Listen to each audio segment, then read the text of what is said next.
Bienvenue dans cette nouvelle édition de Tailgate, le podcast ELF de The Free Agent. C'est votre serviteur Wake encore une fois parce que notre ami Flav est encore en vacances. Il est au Vanuatu cette fois-ci, il a quitté les Maldives. Du coup, je prends la main, accompagné de nos fidèles compagnons, le supporter des Packers numéro 1 en France, Kevin. Comment vas-tu, Kevin?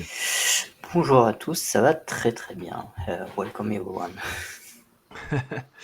On est aussi accompagné d'un membre du meilleur groupe de supporters d'Europe, la Red Company. Comment vas-tu, Steven? Ça va super bien, merci, salut à tous. T'avais fait le voyage en Espagne ou pas? Non du tout, je fais déplacement à Düsseldorf ce dimanche. D'accord. Il y aura un peu plus de concurrence à Düsseldorf en termes de supporters. Le stade Il y devrait a être des plein. chances, ouais, il y a des chances. On est aussi accompagné de notre Juju national, Spring Football News. Comment vas-tu, Ju? Salut tout le monde, ça va très bien. And with us, we have the defensive end from the Paris Musketeers, number 43 out of Australia, Jack Lowe. How are you doing? Good yourself. Thank you very much for having me. Comme Jack. I'm good. So, start off. Who wants to ask the first question? Kevin? I'm not having it for now because You are I didn't watch the game. T'as pas maté mon highlight. Okay. Ça va Si, être Jack, j'ai vu le highlight, mais c'est tout. Okay, Jack, I have a question for you. Yeah. What's your take on the game of yesterday? It was a great team win. I think it's probably the first game, or we've maybe not the first game, but the closest we've got to playing a complete game. Like on all three units, offense did their thing, defense did their thing, and then special teams killed it yesterday. So I think it kind of was just a glimpse of how great we could be. Obviously, we saw in that Berlin game, that first half, how good we could be in today. Like this week, we kind of built on that and got one step closer to realizing that goal and having a true complete game of all three units dominating the people in front of them. Ok, donc Jack en gros nous explique qu'il pense que c'est une victoire d'équipe de façon globale où il pense qu'en tout cas que les Mousquetaires ont fait un match complet. Ils se sont servis du match, en tout cas de la première mi-temps de Berlin pour continuer sur cette lancée et faire un match complet sur les trois phases de jeu, c'est-à-dire en équipe spéciale, en attaque et en défense. Et donc voilà, c'est une victoire d'équipe pour Jack. So, how did you, I guess, what's your take on the part of the job that the defense did in the whole game actually? Start Dwayne Obi and Willie Patterson because they were the main threats on the other side. Yeah, I mean, speaking just for up front, obviously the biggest way to keep it out of receiver's hand is get to the quarterback and put pressure on him and making him have to make quick reads out of, obviously looking at his main guy. So that was the big one. And then obviously for their running back, he's been killing it. And, once he gets downhill, it's been pretty hard to stop him. So it was, biggest thing for us was, resetting that line of scrimmage, getting him to stop his feet in the backfield and just obviously make sure he doesn't get into that second and third level. So that was kind of the game plan, especially for us guys up front, was just, if win our one-on-ones, get pressure on the quarterback. That obviously makes it a lot easier for the guys out back. And then, up front, like I said, reset the line of scrimmage, and then get that running back to stop his feet and don't let him get downhill. So I feel like we did pretty good in both aspects of this game. So that was kind of the game plan going in for us up front. Alors j'ai posé la question à Jack, c'est quel était en gros comment ils ont fait pour stopper les menaces, les principales menaces de Madrid, à savoir Dwayne Obi, le running back, et Willie Patterson, le receveur américain. Et Jack nous a répondu tout simplement que la meilleure façon d'empêcher un receveur de catcher des ballons, c'est de mettre la pression au quarterback. C'est ce qu'ils ont réussi à faire au niveau de la ligne défensive. Et bien évidemment, pareil pour le running back. Il faut, comme il a dit, réétablir une nouvelle ligne de scrimmage pour laisser le moins d'espace possible au running back Dwayne Obi, parce que lui, c'est un bon running back, et quand il arrive au deuxième et au troisième niveau, il est difficile à plaquer. Ok, Steven, you have a question. Yes. Hi, Jack. We won the game. it was the first really big game of the season. The second, I guess, Yeah. after the first game versus Rainfire. Yep. Next week, it's the rematch against Rainfire. What is your mindset about the game? So far, it's just obviously right now it's obviously create the game plan. We haven't got that yet. So once we get that, it's get that, and then obviously just stick to it. Really hone in on what we need to do. For me, mindset wise, I guess it's just not to make the moment as big as it is, big as it has to be. Keep it. It's just another game in the schedule. And just get focused on what I need to do and what's going to help this team be successful in the game. So they've got a good running back there. They gashed us for over 200 last game, so it's going to be obviously a big task at hand, but obviously not to make the moment as bigger than it needs to be, and just focus on what I need to do to make sure this team's successful this week. And do you think you have the recipe to stop Glenn Tunga, because in the second half he just rushed about less than 60 yards? Yeah, I think we've got a really good group, especially everywhere. The entire defensive group's great, but at D-line, we've got such a deep group. At linebacker, we've got, some absolute killers on that D-line. You got Valentin, Stanley, Mamadou, Edwin, Ava D, Aslan, Vince Buffet, William Dendell. So it's like, we've got a bunch of dogs up there. So it's going to be, as long as everyone stays focused on the task at hand, I feel like we can really shut that down and put a lot of pressure on that team to probably get away from the things they've been doing so far in this year. Ouais, donc la première question de Steven, c'était plutôt sur l'état d'esprit de Jack Lowe et de l'équipe à l'approche du match contre le Rainfire de ce week-end, qui sera un nouveau test important après celui de Madrid la semaine dernière, enfin hier plutôt. Et Jack lui a répondu que voilà, il ne faut pas rendre le match plus gros qu'il ne l'est. Voilà, c'est un match entre guillemets comme un autre contre une bonne équipe, et que ils n'ont pas encore eu le game plan, mais lui, voilà, son état d'esprit, pour lui, c'est un autre match, et puis voilà, il ne faut pas en faire plus que ça en est.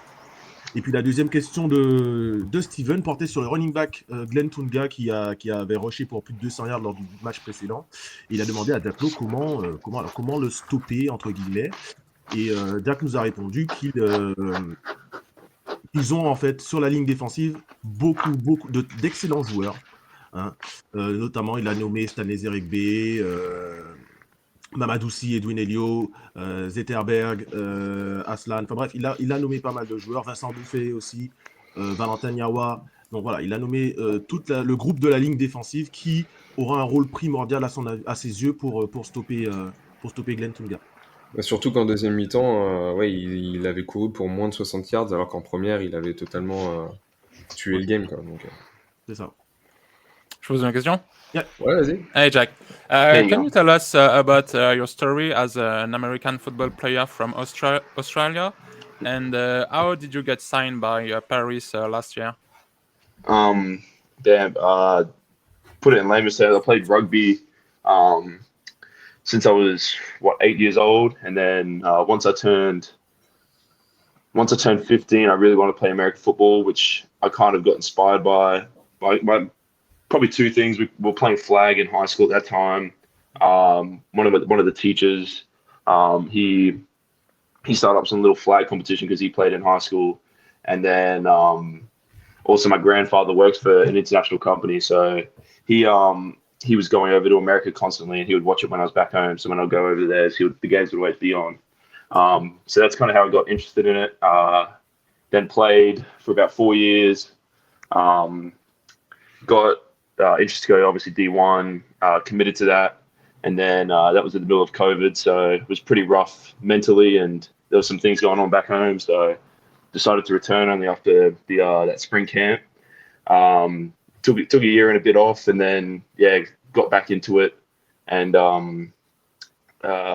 John Booker, who's currently the OC, is the person he was coaching down in Australia. So he's the reason I got to Division 1 in the first place. And then, yeah, just through connections, my strength and conditioning coach is still down here in Australia. Him and Mattioli are pretty close. So Mattioli hit him up if there was anyone interested, sent a bunch of guys' films over, and here I am. So it's pretty crazy. Just people who know people, right place, right time. But yeah, it's been a blessing. I can't thank the people here enough for giving me the opportunity to play football here in Paris, because I love the people here. I love the dudes I'm around. It's been fucking amazing. Ok, donc la question de Julien est une question très personnelle, entre guillemets. Hein. Il demande à Diaclo comment il est arrivé en fait à faire du foot américain et comment il a signé à Paris. Et Diaclo voilà, nous répond qu'il a, il a commencé par le rugby, comme à peu près tous les Australiens de toute façon. Et c'est un de ses enseignants, ou un de ses coachs ou un de ses enseignants, quand il était jeune, qui l'a initié au flag. Et ensuite, il a découvert le foot américain, il en a pratiqué. Il a fini par se retrouver aux États-Unis à jouer en Division 1 NCAA. Malheureusement, avec le Covid, voilà, ça s'est pas très bien passé. Il y a eu plein de problèmes, notamment en Australie, donc il a préféré y retourner. Ensuite, il nous explique que le coordinateur offensif John Booker, en fait, a coaché en Australie, donc il le connaissait aussi, et c'est grâce à lui d'ailleurs qu'il s'est retrouvé en Division 1 NCAA. Et puis, un de ses coachs en Australie connaissait aussi Marc Mattioli. Donc, via les connexions, Marc Mattioli, le head coach des Mousquetaires de Paris, a demandé qu'on lui envoie des vidéos de joueurs de foot américain australien. Diaclo a visiblement tapé dans l'œil du coach qui l'a contacté. Et il est très content d'être à Paris. Il adore la ville, il adore ses coéquipiers. C'est une expérience qui est extraordinaire pour lui. Et donc, voilà. À peu près ce qu'il a dit. Kevin, you have a question. I'm next. So it's still a personal one. Yeah, is it easy to work with your French colleagues as you are from a different culture? And how is your life in France right now? I mean, so far it's been amazing working with the dudes here in France. They're a bunch of great dudes who are just as passionate about football as I am. So I think that's what's really helped. I guess obviously there's going to be language barriers and culture barriers, but at the end of the day, we're all trying to obtain the same thing, and that's be as good as we can at football. So I feel like because we have that foundation, it makes any small tribulation or any what could be conflict, I guess. But I've never had any issues with any of the guys, so it's like all because we're just we all understand that we're all trying to achieve something great here. So that's been it's been amazing, I guess. And then in terms of life in France, it's been pretty cool, I guess. When I go back home, people ask me how it is and if they should go.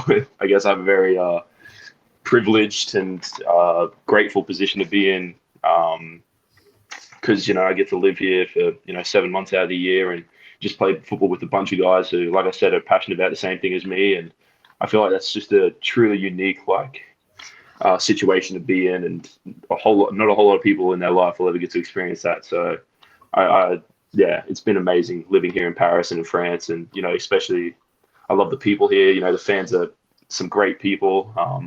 Shout out the Red Company, they'd be going crazy. So it's just good being able to play for a city that cares about the sport as much as you do, and it's been an extremely amazing experience. Ouais, donc c'est Kevin qui a demandé comment comment Diaclo s'est adapté à la vie à Paris et au niveau culturel aussi, le choc culturel avec ses collègues et partenaires. Diaclo qui nous a dit que voilà, il est très content d'être là, que bien évidemment qu'il y a la barrière du langage et aussi culturelle, mais qu'il n'y a jamais eu de souci avec ses camarades, qui s'entendent très bien. Je dis camarades, hein. Avec ses coéquipiers avec qui il s'entend très bien. Il adore la ville de Paris. La culture parisienne, la culture française, pour lui c'est vraiment un honneur de faire partie de cette équipe, et que de toute façon, malgré les différences, ils tirent tous dans le même sens. Ils ont un objectif commun, celui d'aller chercher le titre en NELF cette année, et que pour lui c'est vraiment encore une fois une belle expérience. D'ailleurs, il adore jouer à Jean Bouin devant la Red Company, donc qu'il salue d'ailleurs. Et Et voilà, donc pour lui, voilà, c'est vraiment un vrai honneur d'être à Paris et de jouer pour cette équipe parisienne. Okay, Jack, about the game from yesterday, I guess, how the weather played a role in the game? Or did it play a role in the game? It's actually a great question.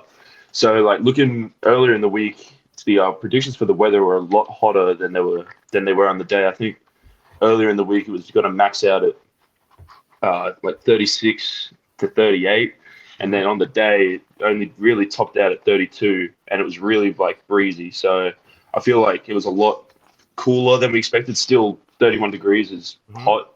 And that sun was pretty unforgiving, but I feel like as a team, it was a focus as a team going into the week, and I feel like we all, you know, did a pretty good job. You know, just being hydrated. You know, we had Mattioli and then, you know, Arno, who's our, you know, strength and conditioning coach. You know, supplies with everything we needed to stay on top of that. You know, when we got off the plane, there was bottles in the buses, there was bottles in the planes. Hotels, like every stop of the way, for those 2 days leading up, there was water in our lap. So, you know, hydration was our biggest thing, and no, I don't think anyone cramped or anything. You know, I think more of their guys went down with cramps than we did. So I feel like the hydration plan going in was fantastic. After playing last year when we played in similar weather in Barcelona, I felt like I was in a car crash after that game. In this game, I felt reasonably better, but still banged up. But you know, I feel like the game plan for the weather was great going in, and I feel like that it was not the key part, but it did play a role in our success on the field for sure.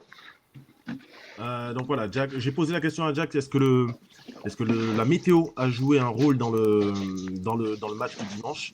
Et il nous a répondu que oui et non, c'est-à-dire qu'ils avaient prévu entre 36 et 38 degrés à Madrid dimanche, et au final, il ne faisait que, entre guillemets, 32 degrés avec beaucoup de vent, donc ce qui a rendu le match beaucoup plus, en tout cas la météo beaucoup plus agréable, entre guillemets. Et de toute façon, ils ont été super bien hydratés. Donc ça, il remercie le coach Marc Mattioli et le coach Arnaud Vidaler, le coach de le Strength and Conditioning, comment on dit ça en français, c'est le coach, le préparateur physique. Voilà, le temps que je cherche mes mots, préparateur physique voilà, avec qui ils ont mis un plan pour bien hydrater les joueurs, que ce soit dans l'avion, dans le bus et à l'hôtel. Et pendant le match aussi, bien évidemment. Et du coup, voilà, ils ont vraiment été super bien hydratés. Ils n'ont pas eu de problème avec la température. Contrairement à Madrid, visiblement, où il y avait des joueurs qui ont eu des crampes. Il n'y en a pas eu du côté parisien. Donc ça, c'est vraiment très positif. Lui qui avait joué à Barcelone l'an dernier, où il faisait à peu près, où il faisait aussi très chaud. Il nous a dit, voilà, après le match, il se sentait comme un mec qui avait eu un accident de voiture. Là, c'est un peu moins le cas après le match de Madrid. Donc c'est plutôt positif. I guess you were in the same hotel as the Madrid player. How was the dynamic like? I mean, we didn't really. I mean, at least I didn't really interact with them too much. They were kind of on the other side. So for me, once I got to the hotel, I have a pretty strict routine. Well, not strict, but just I like getting to bed and getting into my own place. So I wasn't really in the common area. So it's more of a lot of the other guys were chilling in the common areas. Once the meetings were done, those first, that first hour and or so, once you get the food and the meetings done, I was straight in my room getting ready for the game the next day. So I didn't really see, it didn't really affect me in any way. I don't think it affected any of the other guys. They got a nice spot though. The place is gorgeous. So yeah, it is. So they've got a nice spot going there. Hey, we got a nice spot here too in Paris, but yeah, you can compete with that.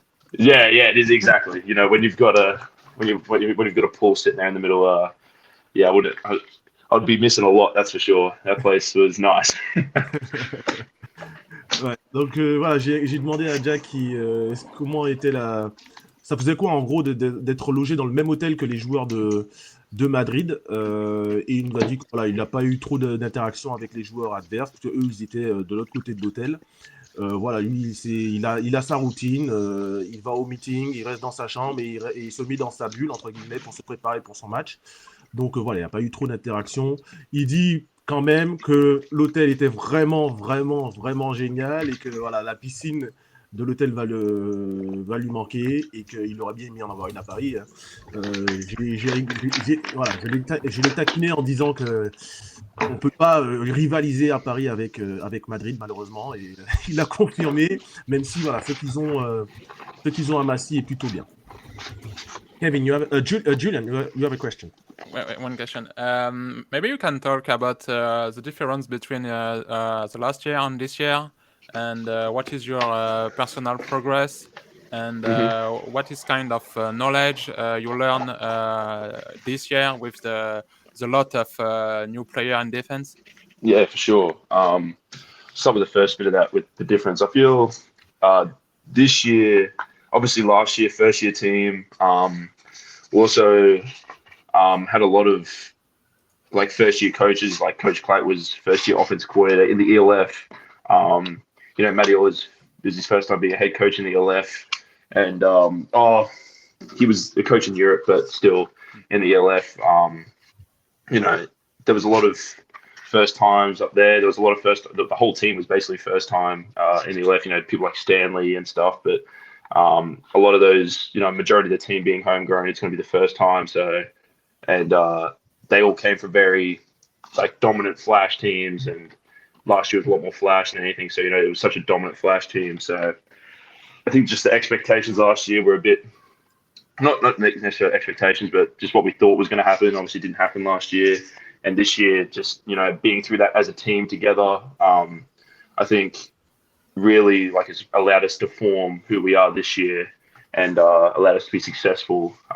This year, a lot of us are living together. Last year, we were a bit spread out over Paris. So, living all in the same place has, allowed us to become a lot closer as teammates and, really get to know each other, which I feel has been a major part in our success as a team.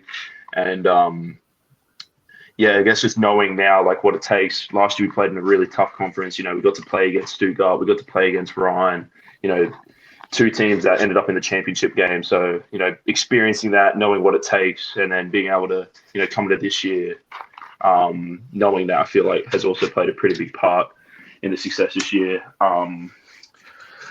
I guess also like the management up top and the coaching staff up top, keeping this team together. I think you see all over the league, I'm not going to say any names, but, teams just give up on, key players or coaches or whatever and don't give them time to grow. At one point last year, we were, 2-4. A lot of teams would hit the emergency button and just clear house, but they trusted us, they trusted the players, trusted coaching staff, and a lot of those guys are back here this year, and we're 6-1 now. So I think that's been the biggest part as well.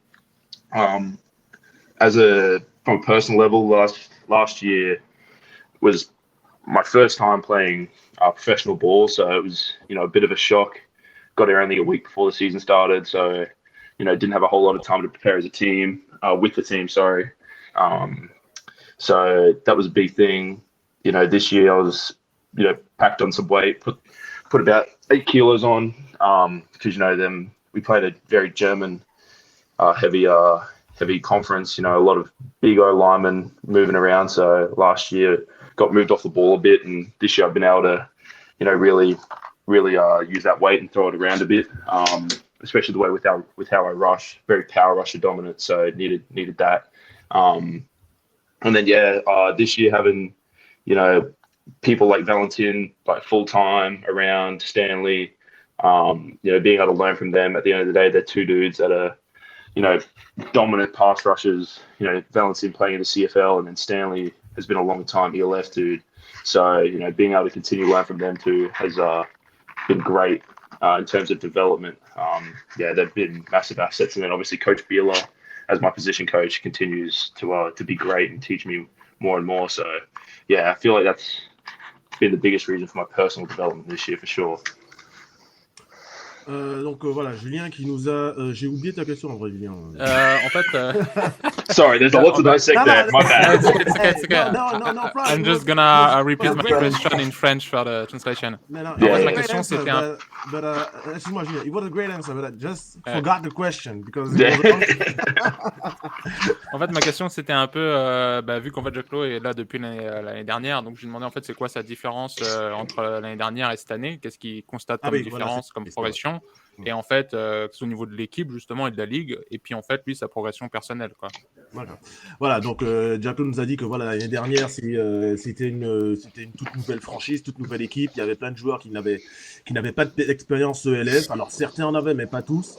La majorité venait d'une équipe, venait du Flash. Donc voilà, il y a eu cette année d'adaptation qui a été un peu compliquée. Ils ont commencé par 2 victoires et 4 défaites. Et c'est là qu'il remercie le management et le front office parisien d'avoir eu confiance en cette équipe. Parce que beaucoup d'équipes auraient appuyé sur le bouton panique, ils auraient paniqué, ils auraient viré peut-être tout le monde. À Paris, on a laissé le temps à l'équipe de grandir et de s'améliorer. Il faut dire aussi que le calendrier n'était pas facile, ça il en parle, du fait d'avoir joué donc, le Rheinfire et Stuttgart notamment 2 fois l'an dernier, les 2 finalistes de l'an dernier justement. Donc ça n'a pas été facile et que cette année, le fait d'avoir gardé la majorité de l'équipe de l'année dernière, avec des renforts bien sûr, mais l'ossature de l'équipe, elle est la même. Mais ça a permis aussi à l'équipe de gagner en expérience, de se connaître et d'arriver dans cette saison plus serein. Il le dit aussi côté personnel. Voilà, lui, c'était sa première saison en tant que joueur professionnel. Il a eu quelquefois du mal à s'adapter.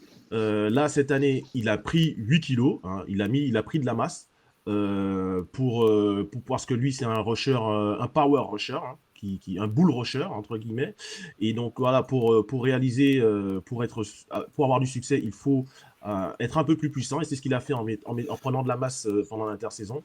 Et puis il apprend beaucoup autour de notamment Valentin Niawa qui a joué en CFL et Stanley Zeregbe qui a de multiples années d'expérience en ELF et aussi grâce à son coach de position. Donc il apprend tous les jours, il essaie de s'améliorer tous les jours et voilà. Un peu de choses près, ce qu'il a dit. C'était long, mais je fais du mieux que je peux. C'était bien. C'était bien. Okay, Jack. Let's talk about the game last time about the game. No, you do.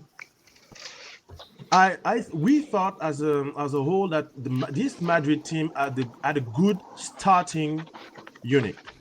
11 good players on offense, on defense, and on defense especially. For sure. We thought the bench players, the backups, were a little, I'll say a little, the level, the skill level will drop between the backups and the starting, I feel like 11. And in Paris, our backups, so to say, are way, way better than their backups. I feel like We thought that would be a difference during the game. What do you think about that?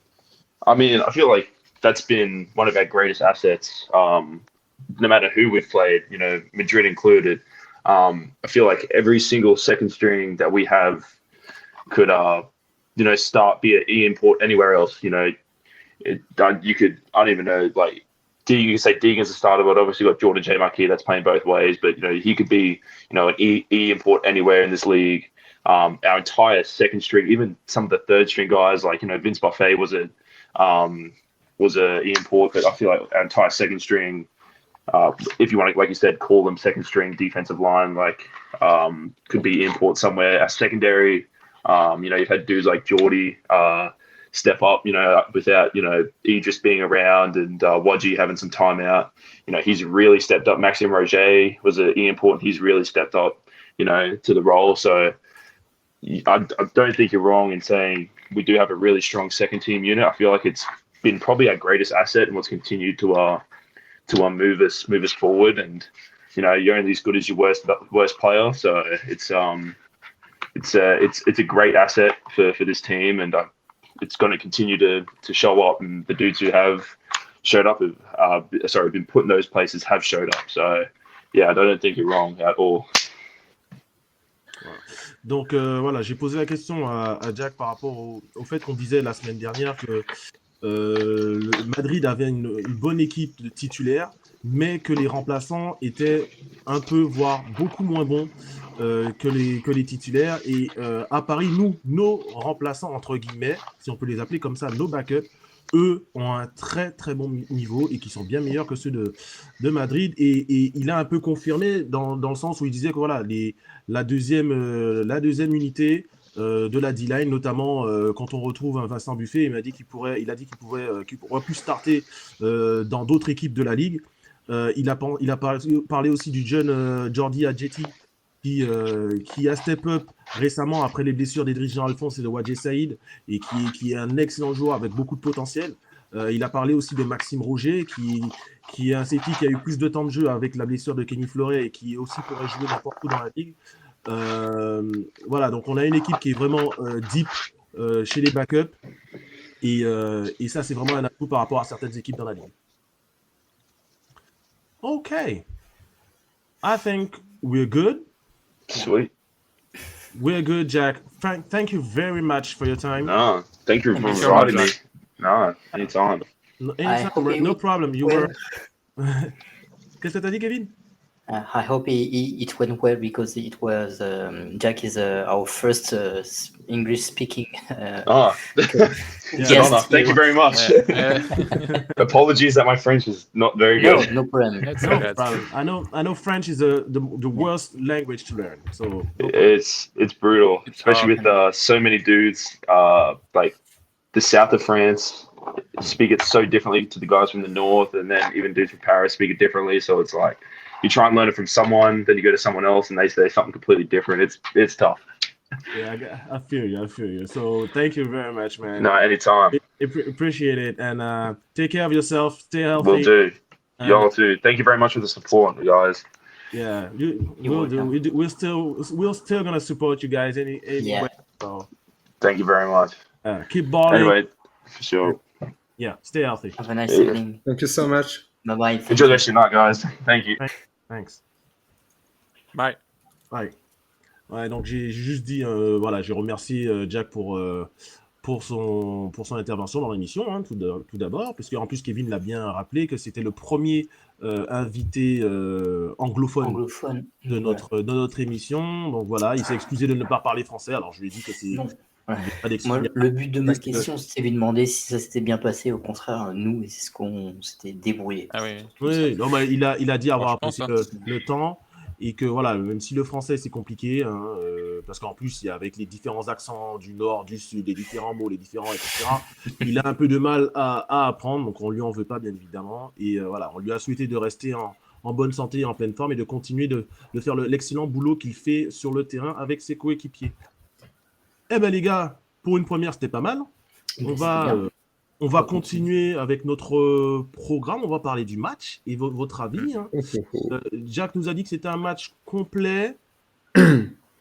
En défense, oui. Moi, Ouais, voilà, ouais. Défense et special team, ouais. Tu peux dire que c'est un match complet. Je pense que c'est un match complet quand tu rebondis comme ça par rapport à la deuxième mi-temps de la semaine dernière et des conditions météo qui étaient prévues. Donc au final, c'est vrai Ouais. qu'il y a eu quand même une prestation qui était sympa à voir. De façon Bah, globale. L'équipe, voilà. Ouais, de façon globale, c'était un match sympa, faut dire Ouais, les choses. complètement. Oui, le match était Et très sympa. à voilà, regarder. tu sentais que c'était d'un C'est ce qu'on veut d'un voir en autre ELF, niveau. quoi, tu vois. Voilà, exactement. Ouais. Un match compétitif, serré. Après, voilà. Voilà. On va mettre le doigt et on va mettre le pied dans le plat. L'attaque. Mais Quel est votre ressenti? Que le niveau a été, enfin, alors j'ai pas vu le match, mais de mon impression, c'est que le niveau a été plus ou moins le même durant le match et pas des montagnes russes comme on a pu le voir. Totalement, ouais. Totalement. Mais- Après, pour rebondir du coup sur ce Sur que l'attaque. disait Walik, concernant l'attaque, moi je vous cache pas que c'est peut-être un peu alarmiste, hein, mais je suis un petit peu inquiet. Alors j'essaie de trouver aussi pas des excuses, mais entre guillemets, voilà, on l'a dit, la météo, c'était assez difficile dû à la chaleur, voilà, etc. On va pas reconnaître ça normalement cette saison, entre guillemets. En tout cas, je pense, Oui, j'espère. non, c'est bon, non, c'est bon. Voilà. Moi qui ai des fortes chaleurs sur des matchs en Allemagne, quoi.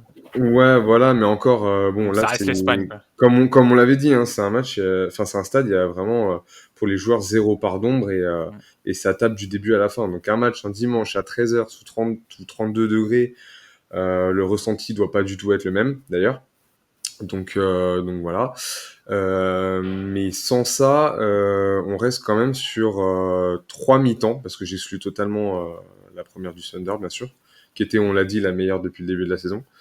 Les 3 dernières mi-temps de l'attaque, moi, ça m'inquiète un peu.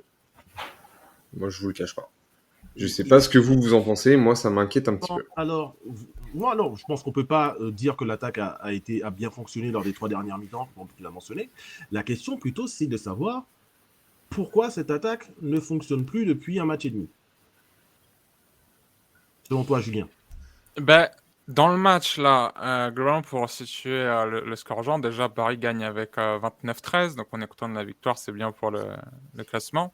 Mais c'est vrai que le premier touchdown offensif n'arrive que dans le 4e quart-temps. Les premiers touchdowns, c'est un fumble retourné.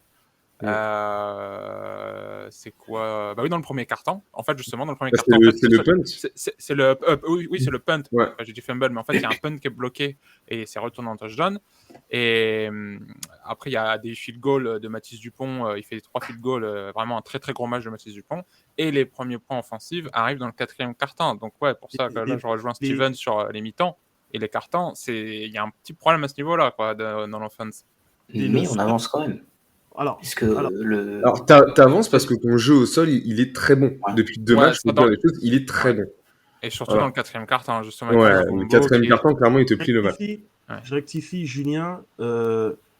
Tu as dit les premiers points de l'attaque. Alors, l'attaque, entre guillemets, si on compte les field goals, a marqué. Ouais, enfin voilà, marqué il y a des 3 points sur field goals, special mais- team.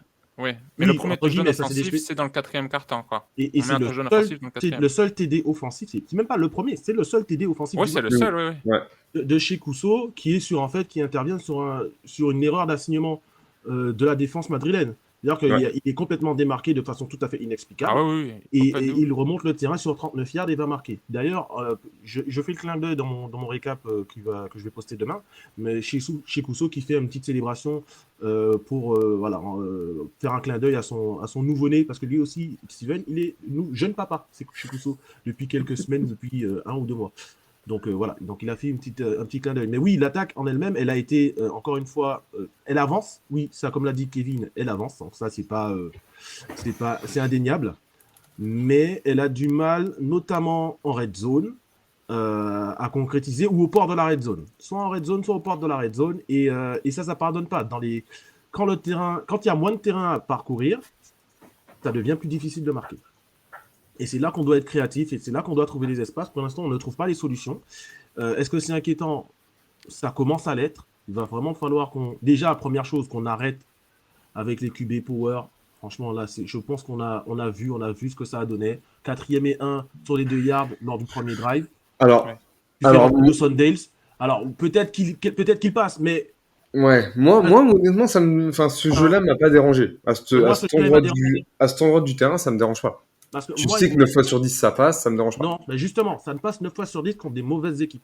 Contre des équipes qui sont bien coachées, tu l'as vu contre le Rhein Fire, ça passe pas. Tu l'as vu ici, ça passe pas. Tu le sais, en plus, c'est même pas. Enfin, au moins, tu changes la formation, je dis rien. Mais tu la changes même pas. Tu fais rentrer Dawson Dales. En plus, ce que j'aime pas. Oui, tu t'attends à ce que ce soit le plus court plutôt, quoi. Au pire des cas, mais je veux dire, ce qui me gêne sur cette formation, c'est que le QB, il est même pas sous le centre. Il est en shotgun. Oui. Donc, il est en shotgun, il doit parcourir déjà rien que 4-5 yards pour retrouver la ligne de scrimmage.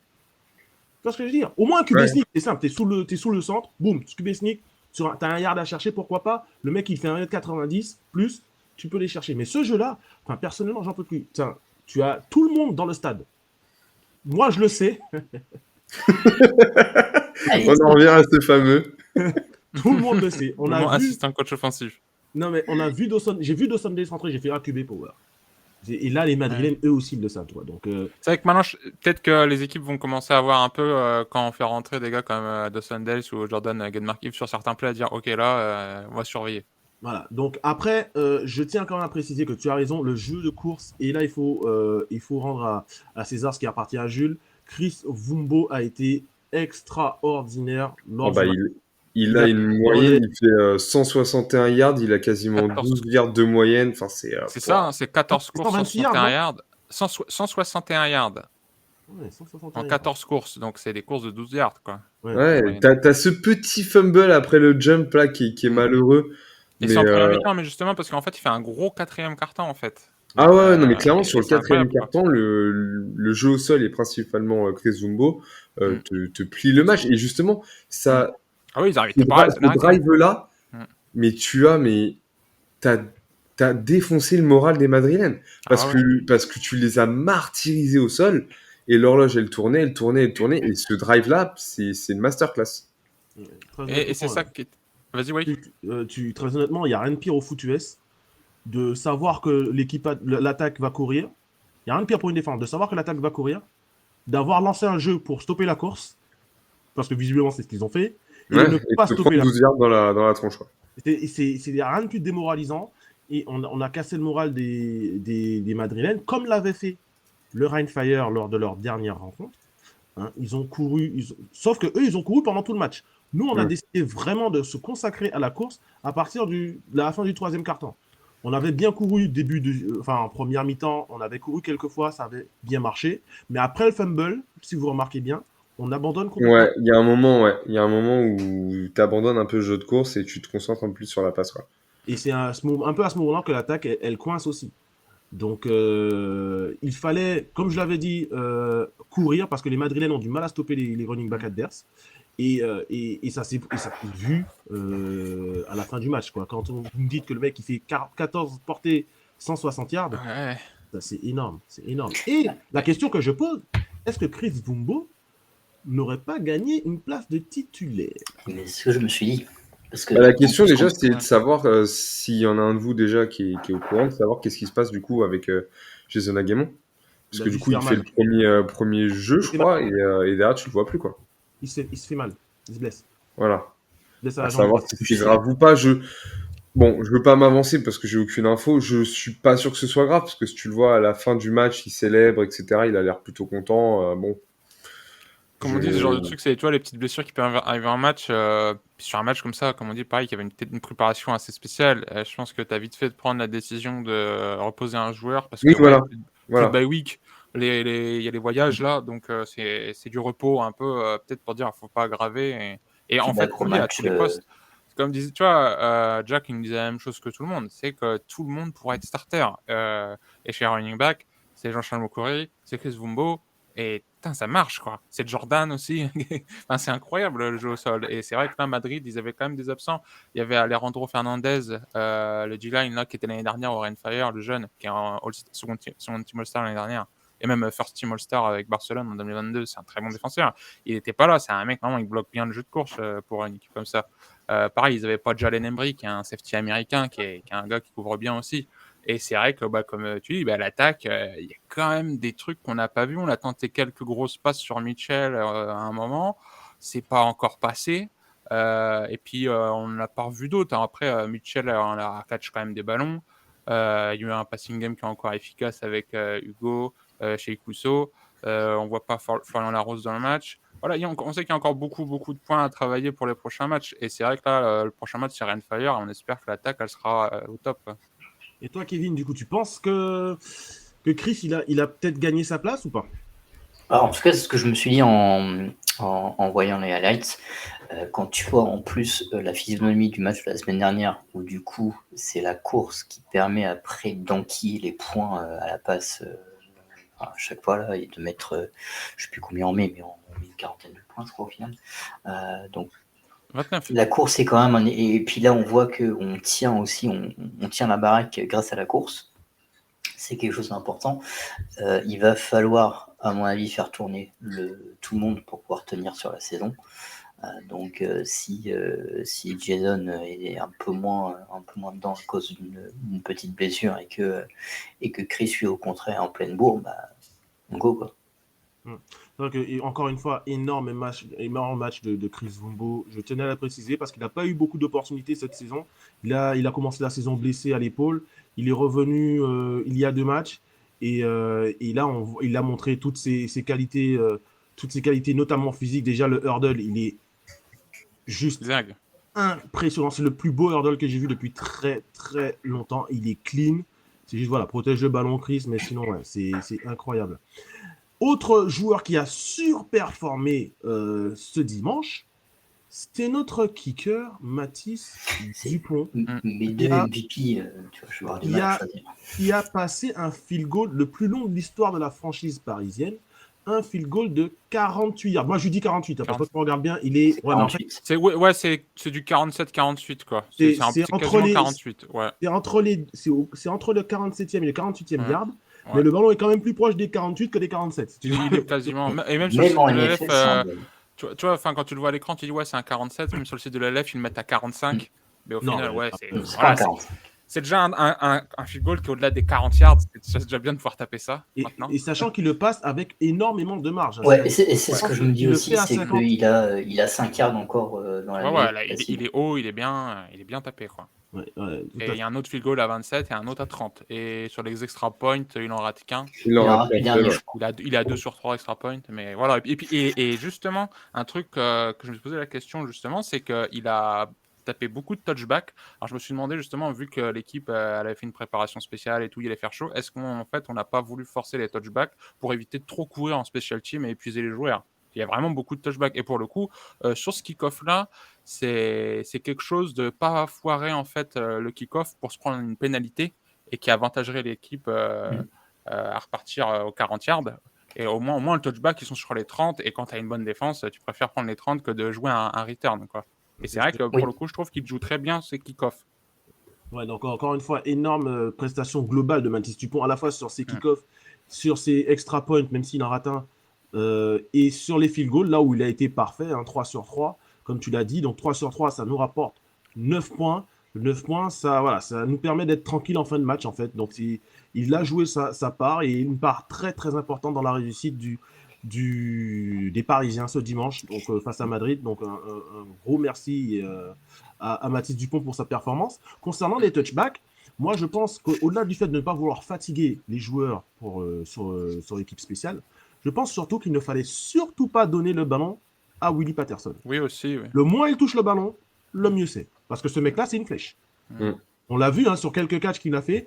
Il arrive à battre David Richardson sur le premier touchdown, mais alors, il ne peut pas faire grand-chose. Il défend super bien, David, mais c'est juste que en face, il fait un meilleur jeu. Et puis sinon, on le bloque plus trop bien. Tous les jet sweeps, toutes les passes écrans ont été bien bloqués. Willie Patterson, il a fait ses catchs, mais on l'a limité. Et on voit que en lui donnant le moins d'opportunités possible, on s'en sort bien, quoi. Donc c'était ça. Il a 8 réceptions, 116 yards, un touchdown, mais c'est vrai qu'au final, dans le match, il est pas plus... tu vois, les stats, t'es pour être méchante, mais dans le match, en fait, il est quand même maîtrisé, quoi. Non, ouais, sur les 116 yards, en fait, tu as les 30 yards... il y a des bonnes passes, ouais. Il y a les 30 yards du premier touchdown, et tu en as une vingtaine sur une deuxième et 11 en deuxième mi-temps. Donc, tu as déjà 50 yards en 2 jeux. Donc, en fait, après, quand tu regardes bien, il a plutôt été muselé. Donc, non, c'est... Il y a même les autres receveurs, Flores et tout. Et quand on regarde le match, je dis toujours là dans les podcasts, souvent, j'ai regardé ce que fait Maceo dans les matchs parce qu'en fait, c'est un lockdown.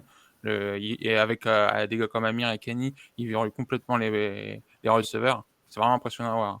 Kenny Kenny Fleuret qui a retrouvé du temps de jeu parce qu'il revient de blessure. Donc la semaine dernière, il a été ménagé. Là, ils ont fait un ajustement en plaçant Maceo Beard sur le deuxième meilleur receveur. Alors parfois c'était Jean-Claude Madine Cerezo ou Flores, là, Fleur. Je l'appelle Fleur. Et donc voilà, et Kenny, donc il reprenait son poste de safety là, avec Maxime Roger. Très bien. Mais, bravo aussi, comme la défense, que tout à l'heure on parlait, les touchdowns, au final il y a le punt bloqué, puis il y a le fumble, il y a le sac de Stanley Zarigbé, avec le fumble forcé, qui est récupéré par Dawson Dales. Donc en fait, les touchdowns défensifs, c'est sur le punt bloqué, c'est Amir Kelani, et sur le sac, c'est récupéré par Dawson Dales. Et on remarquera la petite vanne de Julien sans faire exprès. Bravo à la défense. Non, mais... Bravo à la défense. Oui, ça, celle-là, tu n'aurais pas pu la faire, toi, Kevin. Ça, c'est clair. Non, elle est Si, trop simple. mais j'étais tellement inventé celle-ci. T'en as déjà assez fait, c'est ça, oui. Voilà, exactement. Non, c'est vrai qu'il faut aussi faire un gros.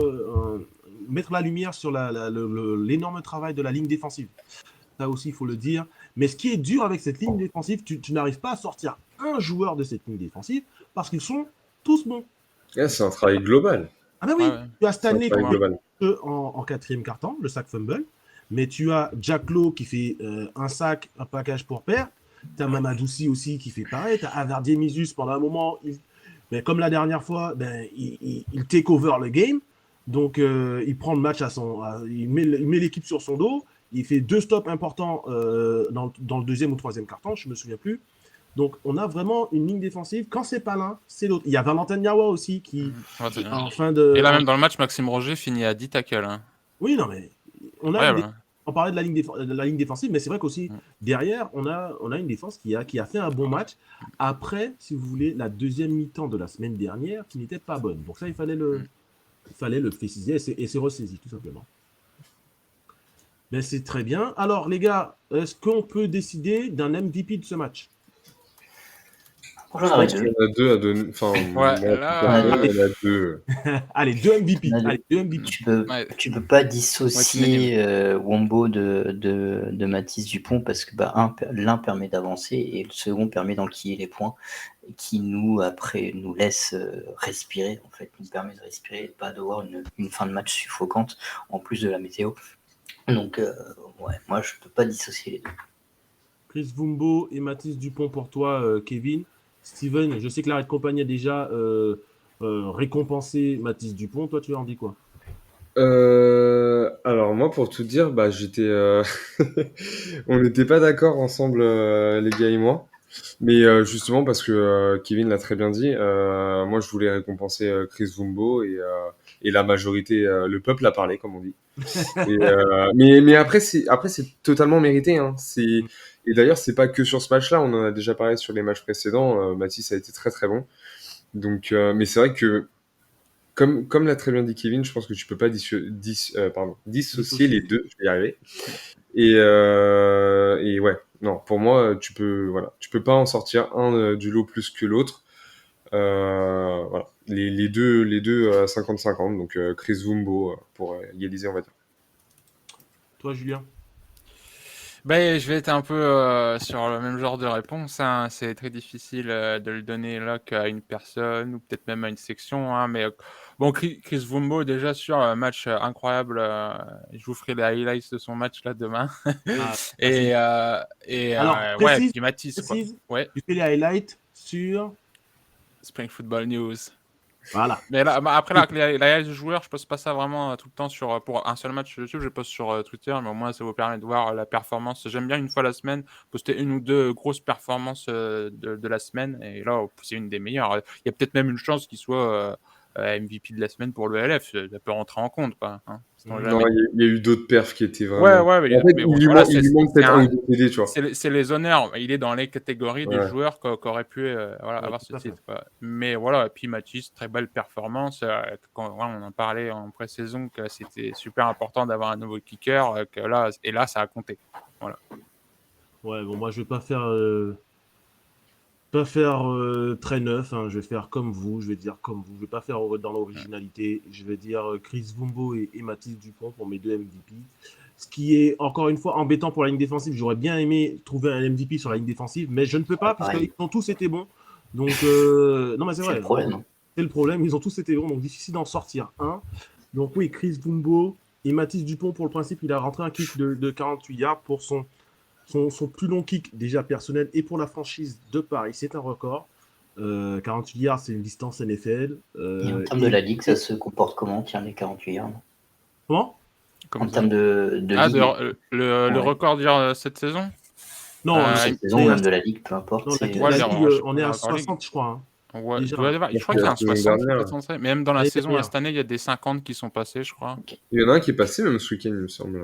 Oui, celui de Francfort, hein, il passe des 50. Voilà. Ok. Pas contre nous, Ah, mais là, il marche, il kick bien. Leur, Ah, mais il a leur toujours kicker bien cette fois-ci. Ah oui, oui, oui. Ah non, Bah, à la base, oui. Ouais, ouais.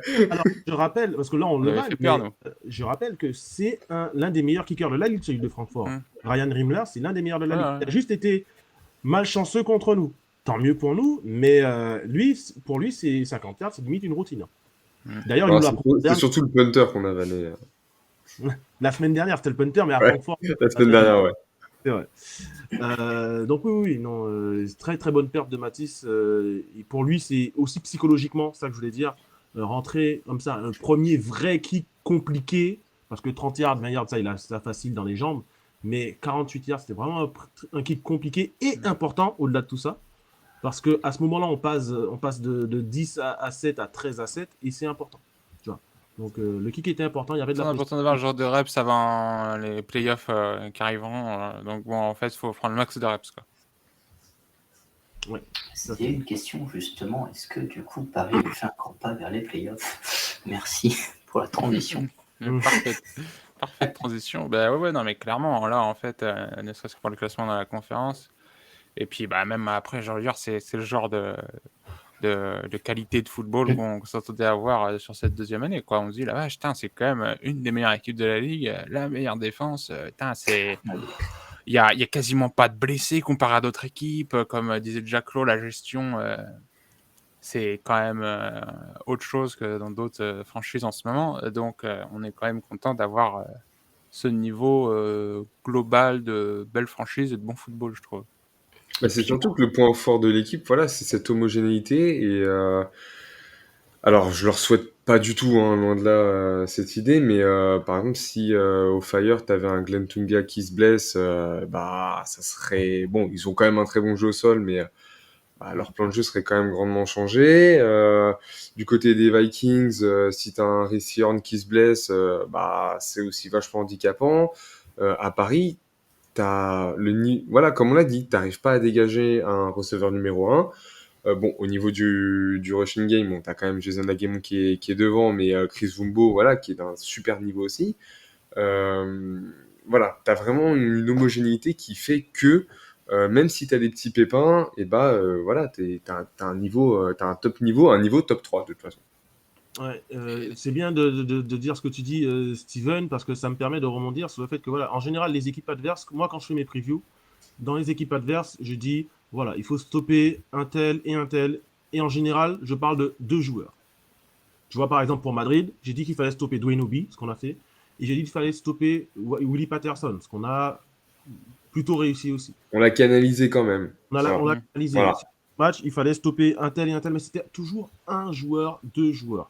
À Paris, tu en stoppes un ou 2, et bien tu en as toujours un autre, 2 autres, voire 3 autres, en tout cas au poste de receveur et chez les running backs, qui peuvent faire la différence. Donc on a vraiment une équipe très complète. Et pour répondre à la question de Kevin, oui, on a fait un grand pas pour les playoffs. De toute façon, on est, sauf accident, qualifié pour les playoffs. Donc là, franchement, oui. sauf accident, on est qualifié pour les playoffs, et je dirais même jusqu'à m'avancer, on aura un match à domicile. C'est même pas sauf accident, c'est sauf catastrophe, parce qu'un accident, tu vas perdre peut-être, tu vas perdre le match contre Madrid ou peut-être Berlin, et encore, même si tu perds ces 3-là, t'es quasiment qualifié, parce que quand tu regardes la conférence Est, déjà les 2 et 3, que sont les Thunder et les Panthers, sont déjà à 5 défaites. Donc ça, déjà, c'est fini pour eux. Et en termes sur la conférence centrale, du coup, il y a les Raiders et les Ravens qui vont devoir se tirer la bourre déjà en fin de match, donc avec minimum une 4e défaite pour un des deux. Les Tirolles, les Raiders, se tapent en plus le Surge, je crois, la semaine prochaine. Donc oui, non, c'est quasiment bon pour nous. Donc disons que sauf accident, on aura un match de playoff à domicile. Et oui, là, dans le playoff futur, c'est Madrid qui vient le match de playoff à domicile, il est quand même pas garanti quand tu compares ton calendrier avec celui de Madrid, par exemple. Oui, voilà, c'est ça. Ouais. Il faut, en battant Madrid, avec le match retour. Pas le Fire, c'est bien pour Madrid. Voilà. Et alors, voilà, c'est soit la semaine prochaine. Si on bat Madrid une deuxième fois, on aura un match à domicile. Parce qu'on peut se permettre de perdre contre le Fire dimanche prochain et de battre Madrid. Berlin, je pense que là, de toute façon, ils ont la tête dans le seau. Donc, je pense qu'on les bat. Et donc après, une fois que tu as battu Berlin et Madrid, tout le reste, c'est du Disons, C'est Cologne et Francfort. on sait Ouais, cure soit dès la semaine prochaine, soit face à Madrid Ouais. au mois de septembre. Donc on Enfin, au aura mois d'août. vraisemblablement, je m'avance pas trop quand je dis ça, on aura vraisemblablement un match à domicile à Jambois au mois de septembre. Qui Et est puis, excellent. C'est et qui puis va surtout m'obliger pour à- Madrid, ce sera pas facile à Jean-Bouin parce qu'il y aura des tambours à Jean-Bouin. Alors, tiens, Je l'ai placé celle-là, je voulais la non, placer. Bien joué, bien joué. et tu fais très bien. Et tu Explique. fais très bien, Steven. Tu sais même pas que tu fais très bien de le placer, mais je vais te dire pourquoi tu fais très bien. Parce que j'ai fait remonter l'info alors, à un des propriétaires des Mousquetaires, aussi à un Euroball Show sur Twitter qui est un journaliste ELF. Comme quoi, voilà, l'arrêt de compagnie n'avait ni le droit au tambour, ni le droit aux trompettes, ni le droit.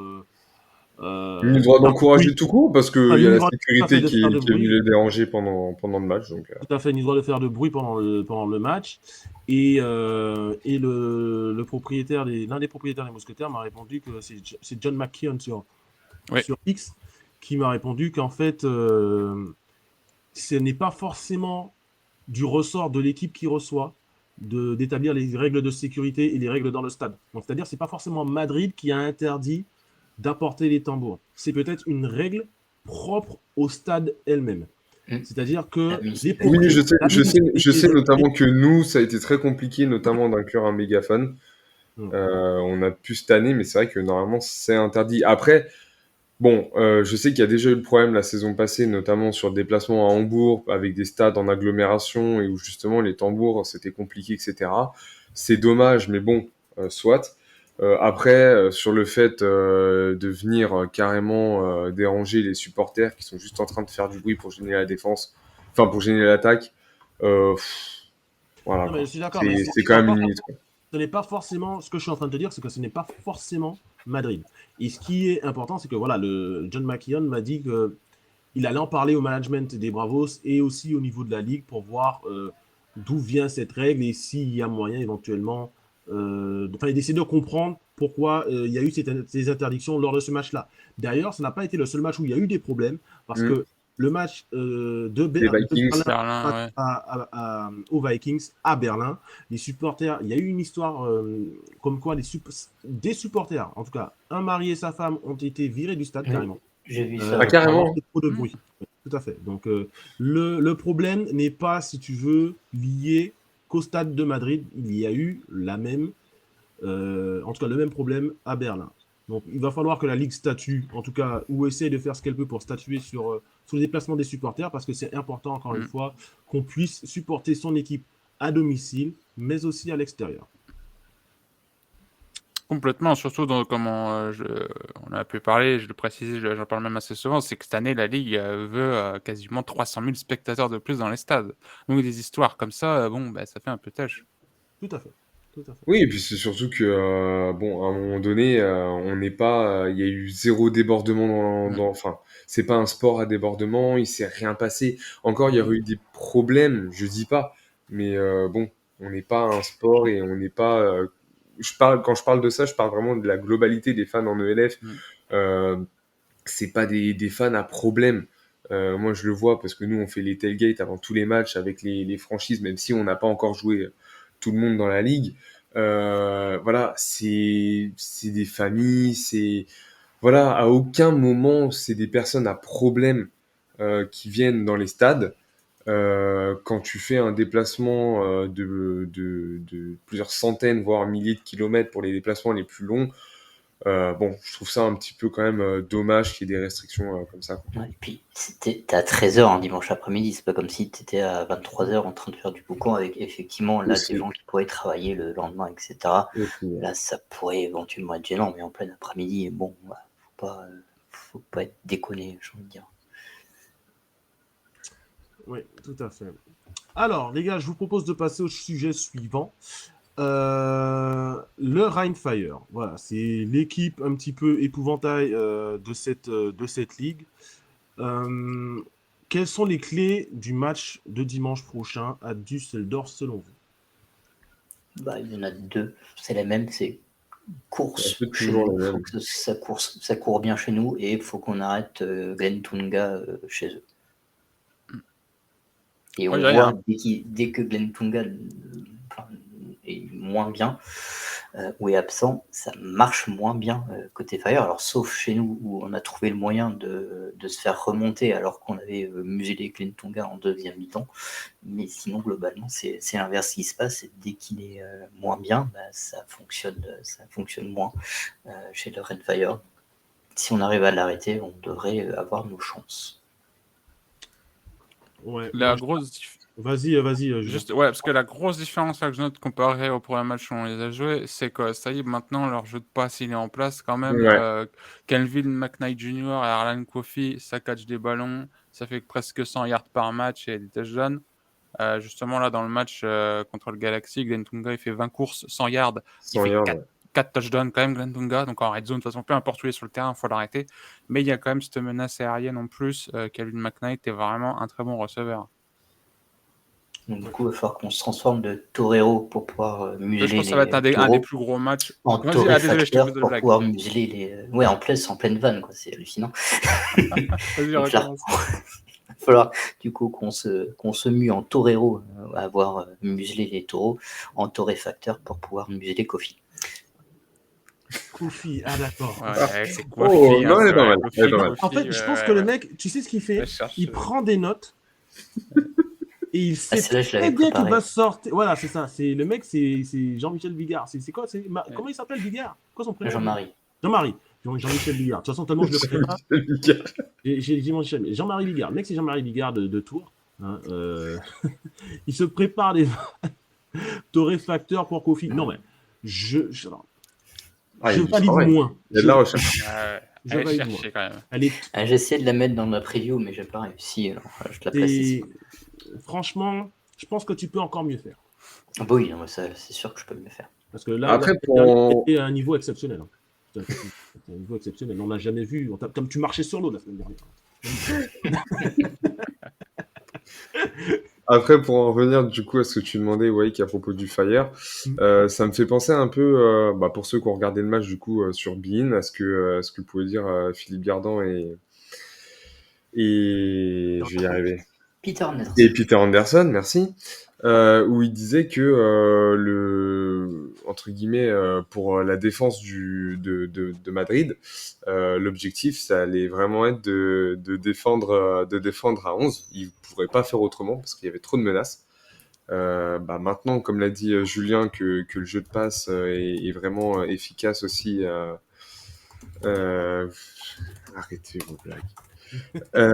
Que vous êtes insupportable. que maintenant le jeu de passe est vraiment mis en place et puis voilà, il va falloir, et que du coup le jeu de course et surtout la finition de Glenn Tunga est toujours aussi efficace.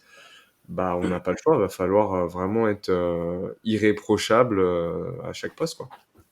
Moi, je pense que ça reste la même chose. La principale chose à faire contre le Rheinfire restera toujours de stopper Glenn Tunga.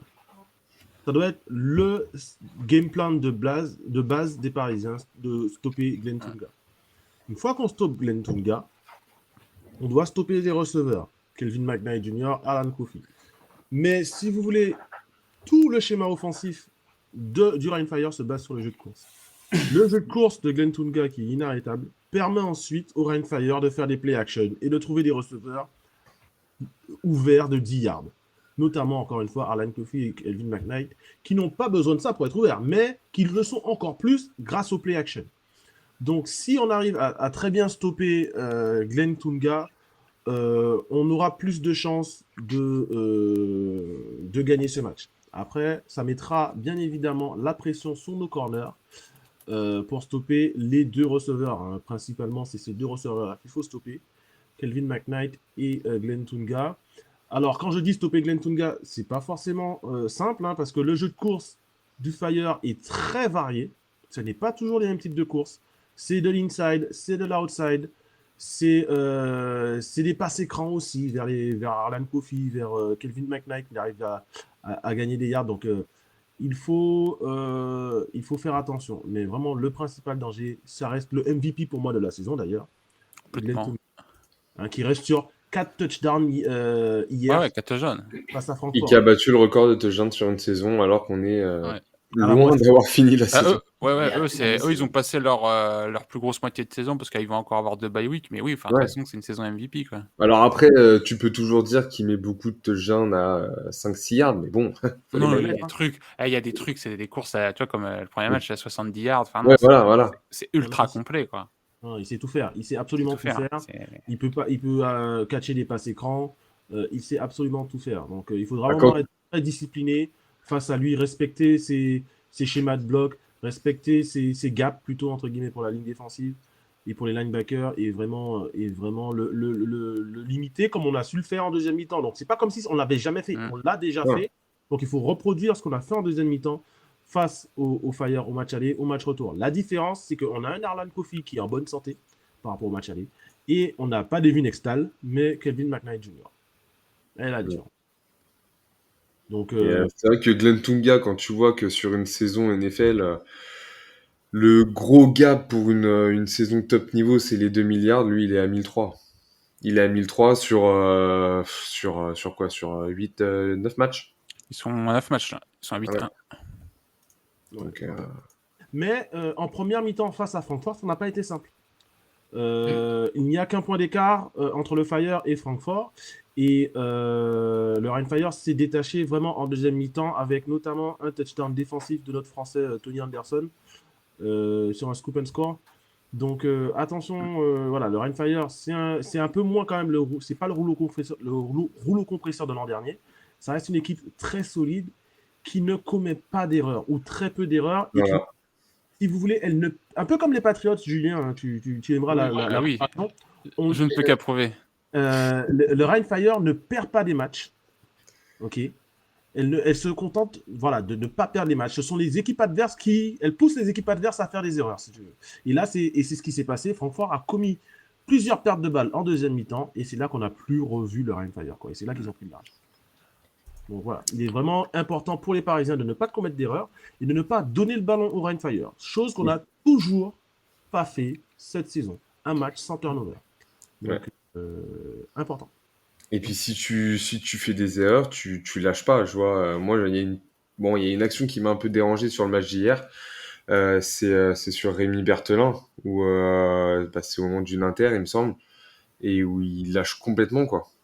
En fait, Il lâche Ouais, complètement. Et après, c'est le genre de la truc-là passe aussi est vraiment. Non, mais je C'est pas ça. critique pas Rémi sur le fait qu'il ait pas Ouais, cassé ni rien, mais c'est juste que derrière, tu sais pas pourquoi, t'as l'impression C'est un qu'il peu- il lâche l'action en fait. c'est simple. Et ça, tu pourras pas te le permettre la semaine prochaine. Je t'explique pourquoi il fait ça. En fait, ce qui se passe dans sa tête, c'est que souvent, dans les ligues, alors pas en ELF, mais dans les ligues à travers le monde, quand tu catches un ballon et que tu touches et que tu tombes, le jeu il s'arrête là où tu es tombé. Sauf qu'en ELF, tu as le droit de te relever et de poursuivre tant qu'on t'a pas touché. C'est comme en universitaire aux États-Unis, quand tu tombes, le jeu s'arrête là où tu es tombé. Et Ouais, ça, non, mais c'est comme Et ça, c'est la règle de D1. Donc, c'est ça. Et c'est Le la règle joueur pareille D1, en quoi. D1 française. Ouais. Sauf qu'en ELF, tant qu'on t'a pas touché, tu as le droit de te relever et de repartir. Et là, il a juste oublié cette règle pendant une demi-seconde. Et le temps qu'il s'en rappelle, puisqu'il voit Luke Glenard repartir, et bien là, il se remet à courir derrière. Mais c'est trop tard déjà. C'est trop tard. C'est ça. Donc, il n'a pas il n'a pas été dégoûté. Ah non, je dis pas du tout que Il n'a c'est pas volontaire. abandonné. Non, pas du tout. À mon sens, il a juste zappé la règle. Ok, c'est bien, les gars. On poursuit. Et on va pas faire long feu non plus parce qu'on commence à avoir une émission un peu longue. Là, si Flav, il voit ce qu'on fait, il va pas être content. Hein, Flav, qui est encore une fois en train de se dorer la pilule sur les îles Vanuatu. Les Vikings sont... Alors ça, c'est l'info de la semaine en ELF, entre guillemets. Enfin, du week-end. Les Vikings, au bout de 9 matchs, sont qualifiés en playoff officiellement après leur large victoire face à Berlin ce dimanche. Magnifique. Tu peux même dire plus que qualifié en playoff. Ouais, Champion de conférence. Ouais, champion de conférence. Ils sont first seed et tout. Ils auront une bye week playoff. Alors, ils ont joué personne, oui et non. Cette fois-ci, là, ils ont fait un match complet. Ils ont étouffé Berlin comme jamais. Ils ont eu le retour de leur tight end, Bia Bauma. Pierre Euh, Bomber. Ouais, c'est un super talent. C'est un gars qui a fait le NFL à IPP et c'est tout, et ça. tu le vois dans son jeu. Enfin, c'est un très très bon talent. Non, Déjà, il y a Noah Touré qui est Ouais. inarrêtable. Il sera sûrement Euh, rookie de l'année, peut-être en attaque, vu ce qu'il fait, à mon avis. T'as Rhys Horn. Et là, défensivement, ils ont fait un excellent match. Hmm. Dans mon power ranking, je risque de les. Même si j'en fais pas, je risque quand même de leur donner un peu plus de respect. ouais, alors après, alors, on n'enlève pas la perf, mais alors le 9-0, et donc, enfin, alors c'est pas le 9-0, c'est surtout être déjà qualifié. Donc ça veut dire que Oui, oui. derrière, ça avance pas. Mais alors, ça avance pas pourquoi? Parce que quand on voit que donc les Vikings, eux, leur match interconférence, c'est les Raiders. Bon, ok, ça encore ça va, mais les Mercenaries. Quand tu vois que donc le second de la conférence, qui est le Thunder, eux se tapent le Rainfire et Paris, et ben tu comprends vite pourquoi il y a un peu plus de gap entre le premier et le deuxième que chez nous. Alors chez nous, bon, c'est une conférence spéciale, mais par exemple dans la conférence centrale, voilà, il y a Ouais, les Vikings, c'est le moins. 15e calendrier le plus facile de la ligue, hein, sur 17 équipes. Hein, bon. Donc, Oui, voilà, oui, ça mais n'enlève pas le 9-0, mais voilà, Mm. le gap existe aussi à cause du calendrier. ça reste quand même une équipe qui, si elle était dans notre conférence, serait peut-être deuxième ou première. Oui. Ouais. C'est quand même impressionnant ce qu'il fait Ben Holmes, là, leur quarterback. Depuis qu'il est revenu, oui. Depuis qu'il est revenu, et enfin, c'est typiquement, pour moi, c'est un gars, en fait, à la base, il allait jouer en USFL en 2022. Il avait été blessé au pied, il n'avait pas pu jouer, donc il a été remplacé. Et en fait, on voit justement son niveau qu'il a. C'est un niveau Spring League aux States. Donc, en fait, il est quand même dominant quand même en ELF. Mais en fait, il est surtout très précis. Et c'est ça qui est vraiment intéressant à voir, c'est comment il s'ajuste autant avec des receveurs américains comme Rhys Horn ou après Noah Touré, le joueur local. Mais bon, c'est vrai que là, j'ai regardé le match tout à l'heure contre Berlin. Berlin, j'ai l'impression d'avoir revu le match qu'ils ont fait contre Paris sans une bonne mi-temps.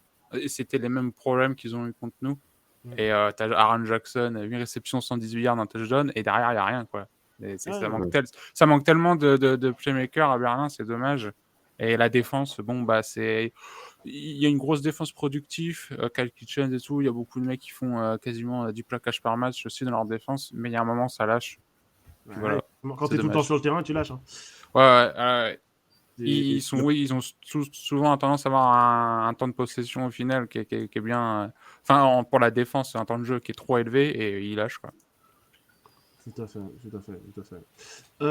Tiens, on va aussi parler du match d'Hambourg très rapidement, hein, pour prendre des nouvelles de notre D'Angelo Fulford, qui s'est fait intercepter 2 fois, hein, par Bijan Harris. Alors lui, qui Il est fait 3 impressionnant. matchs, ça fait 3 matchs Insane. qu'il est là, 3 matchs qu'il est là, oui, qu'il est arrivé à Ouais. Cologne, et qui s'installe déjà comme l'un des tout Je meilleurs crois que je vais corners. faire ça. Et là, il suit sur des 3 matchs. Ah, mais- et Je vais je pense récupérer ce qu'il a fait. Parce que c'est impressionnant. D'arriver comme ça, ouais, d'être autant efficace. parce que on a eu la chance entre guillemets de le jouer lors de son premier match, hein, c'est-à-dire qu'il est arrivé, il a joué contre nous, contre Paris, au bout de, ça faisait 3 jours, 4 jours qu'il était là, donc il était encore jet-lagué le pauvre, et même avec un jet-lag il met un pick six, mais tu vois quand même qu'on arrive à faire des jeux sur lui quand on les joue, mais depuis c'est devenu le corner numéro 1 de la ligue pour moi en très peu de temps. Et D'Angelo Fulford pour le coup, à quoi ça a servi de le faire venir? Là, je suis. Alors, désolé, Julien, je te pique un peu ta spécialité. Vas-y. Je suis sur le rating de Fulford, j'ose même pas le donner, tellement il est horrible. Vas-y. 9 sur 24, 72 yards, 1 TD, 3 inter, il a un rating de 20-14. Quand de l'autre côté, oui, il est à 107-77, quoi. Ouais, Donc puis là, de toute façon. C'est- Bon, ils ont perdu Ça tellement fait de mal, cibles. quoi. Ouais, puis bon, enfin. Hambourg n'est pas aussi inquiétant que ce que ça a pu être par le passé au final, quoi. Oh, t'es muté, Wake, t'es muté. On t'entend pas, ouais, t'es muté, Wake. Ma question, excusez-moi, je sais pas pourquoi je suis muté. Ma question, c'est vraiment de savoir pourquoi on a viré Javarian Smith alors. Ah bah, on se pose la question Il depuis y avait 2 ou pas, 3 semaines, à de le toute façon. virer. De toute façon, c'est quoi l'intérêt? Tu reprends un Fulford, déjà ça ressemble, mais enfin Fulford, voilà. Ça ressemble en moins fort. Hein. ça ressemble à on va faire au final. Et puis, c'est quoi, au final, tu fais venir un gars qui n'a pas joué depuis quelques semaines, il faut qu'il apprenne un playbook, les connexions, machin, et il n'y a rien qui. Non, il fallait garder Javion Smith. Qui est C'est un un des jeune meilleurs QB qui est QB bien à prendre en prometteur. Hein. GFL. Ouais, un jeune QB prometteur. Ouais. Et puis, Cologne qui s'améliore quand même. C'est vachement intéressant comme j'ai Donc, au à final, regarder jouer Cologne. quand on leur met 60 points et eux 25, au final, c'est quand même, il faut rendre du crédit à leur attaque parce que, en fait, c'est pas le faire valoir qu'on pense qu'ils étaient. Cologne. C'est pour moi, comme je dis, on le voit là, quand ils grattent des places dans la conférence, c'est ce côté compétitif qu'on aimerait que toutes les conférences ils aient et qu'il n'y ait pas des équipes qui soient en train de couler avec une encre au pied dans le fond de la conférence, quoi. En mode, peu importe comment on starte la saison, on est à 0-2, 0-3, 0-4, on va aller chercher quelques victoires. Ça permet de construire quelque chose quand même pour la saison d'après. Faut aussi voir, hein, des fois un peu à long terme. Et c'est pas mal. Comme je dis, ils n'ont pas été virer leur QB américain. Ils avaient juste viré un receveur, mais au final, ils persistent et ça passe, je trouve. C'est une équipe qui est intéressante à voir. Après, moi, j'ai une question au niveau de la configuration du calendrier. Ça, je sais pas si vous savez comment, entre guillemets, c'est organisé. Parce que, par exemple, c'est une idée comme ça, si c'est pas déjà mis en place, je sais pas, tu pourrais, par exemple, si je vois les Vikings qui remportent leur division, enfin leur conférence, tu pourrais justement, dans le match interconférence, les faire jouer plutôt contre un champion de conférence. Tu vois, contre Ouais, un Renfire s'il gagne, ou un Paris s'il gagne, ou de l'autre côté contre un Stuttgart. Et à l'inverse, le dernier de sa conférence joue un dernier de conférence. Ouais, Là, mais éventuellement, ça pourrait, je dis pas que ça pourrait rebattre les cartes pour les playoffs, mais au moins ça donnerait peut-être un peu plus d'intérêt au fil de la saison, quoi. Tu aurais peut-être des bilans moins disproportionnés, quoi. mais on est tu as d'accord. le problème Alors, je pense que c'est ça qui rentre en compte de la distance de voyage. Et sur les petites franchises, c'est un peu plus compliqué que sur les grosses. Alors, les Vikings, on s'en fout, ils pourraient voyager à travers l'Europe, je suppose. Imaginons qu'une petite équipe comme les Mercenaries, alors bon, dans la Suisse, c'est un mauvais exemple parce que la Suisse c'est au milieu. Mais en gros, les Prague Lions ils seraient dans les mêmes eaux du coup que Madrid, mais ils devraient aller tout là-bas Après, jusqu'à Madrid. Ce qui serait peut-être un peu ouais, compliqué t'as quand pour eux même deux trois fois dans l'année. conférences. T'as trois Oui, c'est vrai que conférences. t'as deux. Ouais, bah après voilà. Globalement, à C'est part les deux clubs espagnols, globalement, c'est vrai. tout Ça est se fait. fait. Hein. Enfin, moi, je pense que tout est faisable. Ça Peut-être se que fait. je me trompe, mais Surtout que tu as les trois quarts de la ligue qui sont en Allemagne. Donc, c'est rien que ça. ça, même si l'Allemagne c'est le plus grand pays d'Europe, tu peux quand même voyager en Allemagne. Toi, ça c'est bien. Je suis pas sûr que ce soit plus grand. C'est pas la France le plus grand. Alors, franchement, en termes de super, c'est l'Allemagne, mais ça se joue Non. pas à grand. La France, Alors, il nous semble que prend en c'est. compte les territoires d'outre-mer. Mais on va Ah, pas peut-être. rentrer dans un débat géographique, c'est pas le but. ouais, petite Si tu veux, ouais, c'est l'un des plus grands pays d'Europe, si tu veux. Et donc, c'est compliqué c'est pas compliqué, en tout cas, même malgré tout, de s'y déplacer. C'est vrai que Berlin, c'est quasiment en Pologne, mais mis à part Berlin, qui est quasiment en Pologne, le reste. Tu vois, là, les Cologne, ils jouent Fervent Runners là 2 fois cette année. Il en reste une fois, là, je crois. Mais toi, oui, plus près, en fait, tu vas aller jouer les Mercenaries pour eux, tu vois, à leur niveau. Enfin, bon. Mais ça, je pense que c'est une bonne idée encore des podcasts off-season pour discuter des conférences, surtout si d'ici la fin de saison, la Ligue annonce ou pas une équipe d'expansion. Alors, ce qui est sûr, c'est qu'il y aura. Du coup, il n'y aura pas de changement dans les conférences. On aura les mêmes conférences, ça c'est clair et net. Après, ce qui va changer, c'est que oui, il y en a une équipe d'expansion, elle ne sera pas dans la nôtre, elle sera dans les conférences. Déjà, la Eastern pour rajouter une équipe. Tout à fait. Je crois que je sais plus laquelle a que 5 équipes. Eastern, la conférence Est. La conférence. Donc, s'il y a une franchise genre qui est alignée Pays-Bas, quelque chose comme ça, ouais, Scandinave, ouais, pourrait la mettre. Peut-être, bon. C'est la Eastern. C'est un long sujet. Ok, très bien, messieurs. Bien, on va conclure notre émission comme cela. Encore une fois, un grand merci à vous d'être intervenus. Kevin, le supporter numéro 1 des Packers en France. Steven, membre du meilleur groupe de supporters d'Europe. La Red Company qui fait du bruit même à 10 dans un stade. Et Au revoir, et compagnie. qui va être On n'est pas nombreux, mais on est beaucoup, comme il disait. Exactement. Ça, on n'est pas beaucoup, mais on est plein. Voilà. Ouais, c'est ça, exactement. C'est pas un Mais peu. ce week-end, vous aurez un match difficile. Le match ne sera pas difficile que sur le terrain, il sera aussi difficile dans les tribunes parce Ouais. que le stade de Düsseldorf risque d'être plein puisque le Rhein-Fire est une équipe qui a la meilleure affluence de la ligue. Donc le stade sera vraiment bondé. On va peut-être avoir une vingtaine de milliers de personnes présentes. Donc si vous êtes même à 10 contre 20 000, voilà, le match sera un peu compliqué pour vous, mais je crois en vous malgré tout. Hein. Je pense Alors, que on sera une bonne vingtaine. bonne Une bonne vingtaine. vingtaine. Pour l'instant, c'est le plus gros déplacement qu'on ait fait. Voilà, voilà. Voilà. Mais ils sont quand même 1000 fois plus nombreux. Mais, mais c'est Y a pas de souci. c'est pas grave. Pas un problème. L'arrêt de compagnie a ça c'est dans ses cordes, hein, ça c'est rien du tout. Je sais pas ce que je préfère entre les blagues de Kevin et les encouragements de Waik. Entre la peste et le choléra. Non, j'ai dit, ils sont 20 000 fois, enfin 1000 fois plus présents que vous, mais plus nombreux que vous, mais c'est dans vos cordes. J'ai dit, bah, tu vois. Oui, totalement, totalement. Et merci à toi, Julien, Spring Football News, qu'on retrouve sur Twitter et sur YouTube. Bientôt sur Instagram aussi, n'est-ce pas, Julien? Potentiellement bientôt sur Instagram, ouais. Il a tout compris. Plus qu'histoire. Voilà, c'était votre serviteur Wake pour remplacer notre Flavien. Retrouvez donc le podcast Tailgate ELF de The Free Agent tous les mardis sur les plateformes de streaming. Et sur ce, prenez soin de vous et peace! Salut tout le monde. Bye bye.